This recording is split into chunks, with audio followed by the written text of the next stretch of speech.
அவர் ஒரு குருவானவர் என்பதால் அவர் செய்வதெல்லாம் தவறுதான். அவர் ஒப்புரவு அருட்சாதனம் கொடுத்துக் கொண்டிருப்பார். அவர் சரியான நேரத்திற்கு வந்ததே இல்லை என்பர் சிலர்.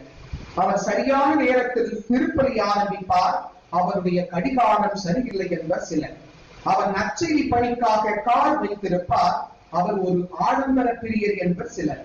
அவர் ஏழைகளுக்காக நன்கொடை வசூலிப்பார். அவர் ஒரு சுகபோக பேர்வழி என்பர் சிலர்.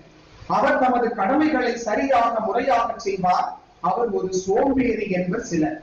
அவர் தம் சகோதரியோடு உரையாடுவார். அவர் ஒரு பெண் பித்தர் என்பர் சிலர். அவர் இளைஞர்களோடு பேசி மகிழ்வார்.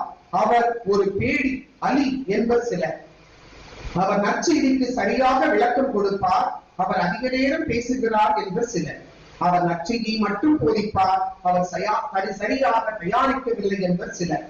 அவர் குடும்பங்களை சந்திக்க போவார். அவர் ஊற்றுற்றிக் கொண்டிருக்கிறார் என்பர் சிலர். அவர் பங்கின் பணியை செய்து கொண்டிருப்பார். அவர் வெளியே வருவதில்லை என்பர் சிலர்.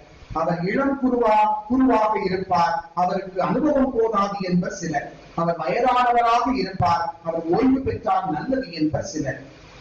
ஆற்று நீரும் அழுக்கு நீரும் கடலில் ஒன்று கலந்தாலும் கடல் கடல்தான்.